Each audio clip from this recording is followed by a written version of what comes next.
안녕하세요.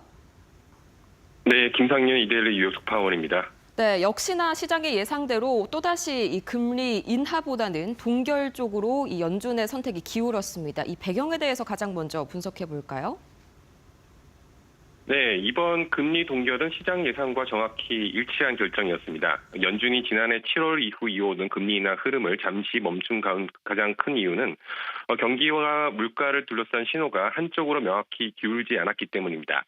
최근 지표를 보면 경제 활동은 여전히 견조하고 고용 시장도 급격한 둔화 조짐을 보이지 않지만 인플레이션은 여전히 연준 목표치 2%를 웃돌며 완전히 안착됐다고 보기는 어렵다는 판단이 깔려 있습니다. 연준은 이번 성명서에서 성장에 대한 평가는 다소 상향하면서도 물가에 대해서는 다소 높은 수준에 머물러 있다는 표현을 유지했습니다. 즉 금리를 서둘러 더 내릴 만큼 경기가 나빠진 것은 아니고 그렇다고 물가 안정이 충분히 확인된 것도 아니라는 것입니다. 이런 상황에서 연준이 선택한 전략은 추가 완화도 긴축 전환도 아닌 관망이었습니다. 여기에 정치적 변수도 무시할 수 없는 어려운 배경으로 꼽힙니다. 트럼프 대통령의 금리 인하 압박과 연준 독립성 논란이 커지는 가운데 연준으로서는 성급한 추가 인하가 정치적 판단으로 오해를 받을 수 있다는 점을 의식했을 가능성도 있습니다. 결국 이번 동결은 경제 여건과 물가 흐름을 좀 더 지켜보겠다는 신중론, 그리고 정책 신뢰를 지키겠다는 메시지가 동시에 담긴 결정으로 해석됩니다.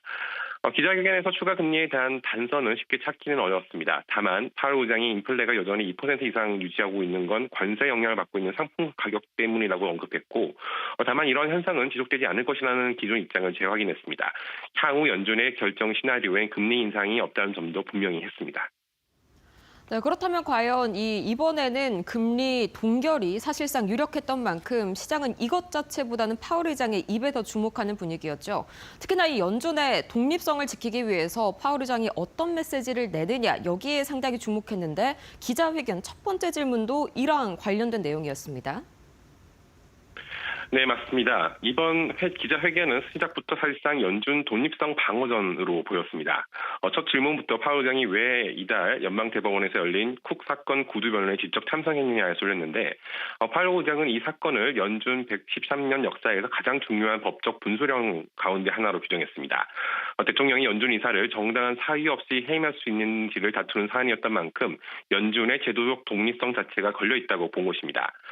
파월 의장은 중앙은행 독립성 의미도 분명히 했습니다. 이는 연준이나 정책 결정자를 보호하기 위한 특권이 아니라 선거를 앞두고 통화정책이 정치적 목적에 따라 흔들리는 것을 막기 위한 민주주의적 안전장치라는 설명입니다. 실제로 모든 선진 민주국가에서 통화정책을 선출 권력부터 분리해 운영하고 있다는 점을 강조하며 그렇지 않으면 단기 경기 부양을 노린 정책 유혹에 반복될 수 있다고 경고를 내리기도 했습니다.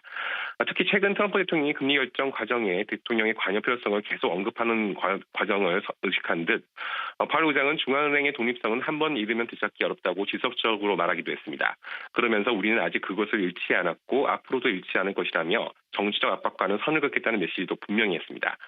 시장에서는 이런 발언을 단순한 원론이 아니라 연준이 정치권과의 긴장 국면에서도 통화정책의 자율성을 계속 지키겠다는 강한 선언으로 해석하고 있습니다.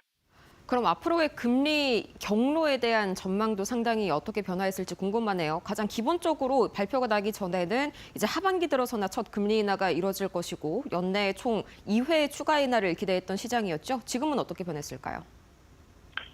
네, 시장의 그 변화는 크게 없습니다. 연준의 첫 금리 인하 시점을 6월 이후로 보고 있고요. 현재 패드워치를 보면 6월 회의에서 기준금리를 25bp 이상 인하할 확률은 약 60% 정도밖에 안 됩니다. 파월이 5월 임기가 끝나기 전에는 추가 인하는 없다고 본 것이죠. 또한 12월에 추가로 25bp가 이루어질 확률은 약 60% 정도 반영되어 있습니다. 이를 종합하면 시장은 올해 전체에 한두 차례 약 최대 50bp 안팎의 인하를 기본 시나리오로 가기에 책정하고 있다고 볼 수 있습니다.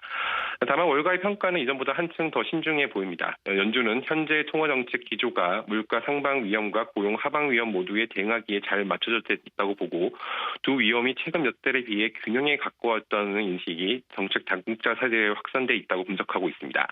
이 말은 곧 연준이 굳이 서둘러 금리를 내릴 이유가 줄어졌다는 뜻이기도 합니다. 시장은 여전히 인하 가능성에 베팅을 하고 있지만 연준 내부에서는 지금 정책 수준이 나쁘지 않다는 판단이 힘을 얻고 있는 만큼 실제 인하 시점은 물가와 고용 지표에 따라 언제든 늦춰질 수 있다는 경계감도 여전히 남아있다고 볼 수 있습니다. 네, 성명문은 약간 좀 매파적인 메시지들이 좀 군데군데 확인이 됐지만 결과적으로 여전히 이 연내 2회 전망은 유효하다는 점에서 시장이 오늘 강보합권에서 다행히 좀 마무리를 지은 것 같습니다. 이렇게 뉴욕 현재 상황 다 같이 김성윤 이데일리 뉴욕 특파원과 함께 자세하게 분석해봤습니다. 좋은 말씀 고맙습니다.